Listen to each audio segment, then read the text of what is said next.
আসসালামু আলাইকুম। আশা রাখি সবাই ভালো আছেন। খুবই সহজ একটি সমাধান। লেজার প্রিন্টার অতি সহজে এর ঢাকনাগুলো কাভারগুলো খুলে নিজেই বাসায় ক্লিন করতে পারেন। আপনার প্রিন্টের মান বা প্রিন্ট কোয়ালিটি অনেকাংশে ভালো হবে। আজ এই কাজটি দেখিয়েছি, শেষ পর্যন্ত দেখুন, একদিন হয়তোবা কাজে লাগতেও পারে। সম্মানিত দর্শক শ্রোতা, আসসালামু আলাইকুম। আর্নিং ফ্রম লার্নিং চ্যানেলে আপনাকে স্বাগত জানাচ্ছি। আমাদের প্রত্যেকটি ভিডিও অর্থ উপার্জন বিষয়ক পরামর্শ এবং অনলাইন আউটসোর্সিং কিংবা অফলাইন প্রাত্যহিক জীবনের প্রত্যেকটি কাজ থেকে কিভাবে টাকা আয় করা যায় সে বিষয়গুলো নিয়ে তৈরি করা হয়েছে। কাজেই সম্পূর্ণ ভিডিওটি দেখুন, আশা রাখি কাজে লাগবে। প্রথমে প্রিন্টার থেকে এভাবে টোনারটি খুলে বের করবেন। এটি খুবই সহজ কাজ, তবে নতুন যারা ভাই বোন আছেন সেক্ষেত্রে তাদের কাছে প্রত্যেকটি কাজ কঠিন লাগতেও পারে, তাই না? টোনার খোলার পরে প্রিন্টারের নিচ থেকে এভাবে ট্রেটি বের করবেন। একদম নিচে একটি ট্রে থাকে আর পিছনের দিকেও কিন্তু একটি ট্রে থাকে।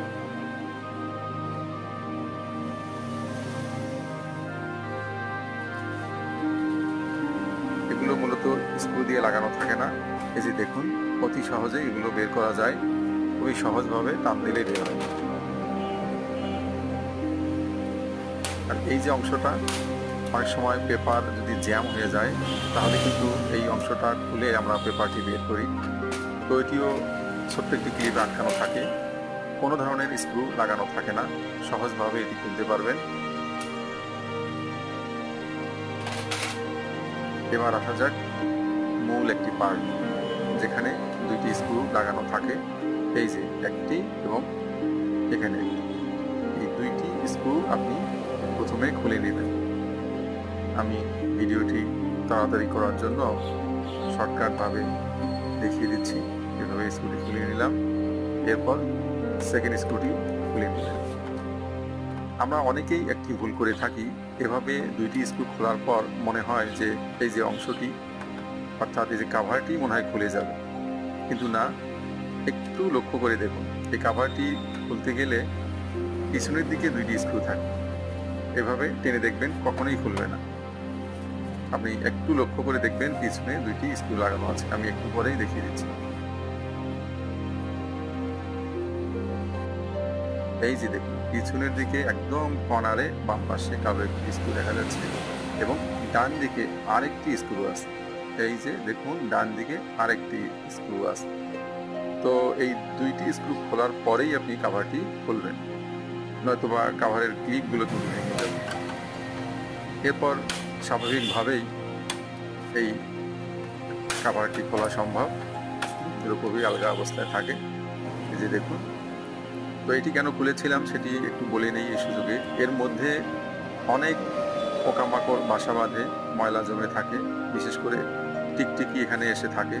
এর ফলে আপনার প্রিন্টার অনেক সময় হ্যাং হয় কিংবা উপরের বাটনগুলো কাজ করতে চায় না।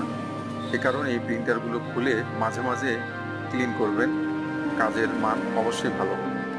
তবে একটি কথা এখানে বলে রাখি যে যদি আপনার পূর্ব কোনো অভিজ্ঞতা না থাকে সেক্ষেত্রে খোলার চেষ্টা না করাই ভালো, কারণ ক্লিপগুলো একবার ভেঙে গেলে সহজে আর লাগাতে পারবেন না। আমি এটি এই কারণেই দেখিয়েছি যে টেকনিক্যাল নলেজ যদি আপনার একটু থেকে থাকে তাহলে বাসায় বসেই আপনি কাজটি অতি সহজেই করতে পারবেন। মূলত এটি প্রত্যেক মাসে করার দরকার নেই, অন্ততপক্ষে বছরে বা 6 মাসে একবার ক্লিন করে নিলে তাহলে ভিতরের যে ময়লাগুলো, যে দেখুন আমি প্রিন্টার খোলার পর এর ভিতরে প্রচুর ময়লা, হয়তোবা ভিডিওতে ওভাবে দেখা যাচ্ছে না। এই দেখুন নিচের দিকে অনেক সাদা সাদা কিছু ময়লা, কালো এক্সট্রা কিছু কালি এগুলো লেগেছিল। আমি জাস্ট খোলার পরেই এগুলো ভিতর থেকে ঝরঝর করে পড়া শুরু করেছে। এবং বাম দিকে এখানেও কিন্তু এখানে একটি সার্কিট বোর্ড আছে, এ পার্টটিও আপনি খুলতে পারবেন অতি সহজে। এরপর আপনি ব্রাশ দিয়ে খুব সাবধানে আস্তে আস্তে সব পরিষ্কার করে নিন। সার্কিট ডায়াগ্রামের ভিতরে অনেক সময় টিকটিকি বাসা বাঁধার কারণেও অনেক সময় শর্ট সার্কিট হয়।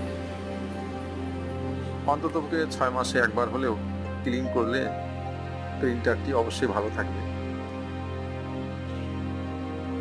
ব্রাশ দিয়ে এগুলো আপনি পরিষ্কার করতে পারবেন। হ্যাঁ, এখানে আরেকটি কথা বলে রাখি যে এই প্রিন্টারগুলোর সাইড পার্ট এবং উপরের এই যে পার্টগুলো কণা আসে আপনি খুলতে পারবেন। প্রথম দিকে খুলতে গিয়ে আপনাকে একটু হেজিটেটেড ফিল হতে পারে যে কোথায় কোন জায়গায় স্ক্রু লাগানো আছে, বোঝার বিষয় থাকতে পারে, তাই না? কাজেই স্বাভাবিক অবস্থায় সাবধানে খোলার চেষ্টা করবেন। খুবই সহজ একটি কাজ। আমি জাস্ট এখানে ক্লিন করার প্রসেসগুলো দেখিয়ে দিলাম, যেটি অনেকেই হয়তো বা জানেন না। এরপর নর্মালি রোলার মেশিন দিয়ে আমরা এখন এগুলো বাতাস দিয়ে ভিতরের ময়লাগুলো বের করে দিই।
অতি সহজেই ক্লিপগুলো লাগানো সম্ভব, এবং ক্লিপগুলো বসে গেলে আপনি অটোমেটিক্যালি বুঝতে পারবেন যে হ্যাঁ ক্লিপটি বসেছে বা কাভারটি ঠিক জায়গায় লেগে আছে।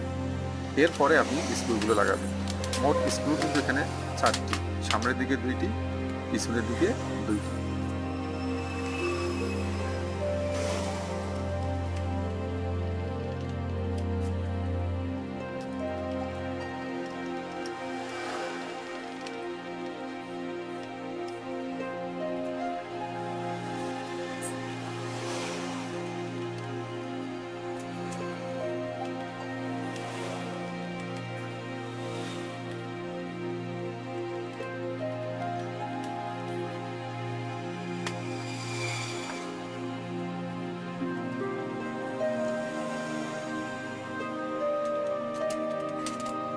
স্ক্রু লাগানোর পর বাকি যে ট্রেগুলো আপনি প্রথম বের করেছিলেন সেই ট্রেগুলো ঠিক জায়গায় সেট আপ করে দিচ্ছি।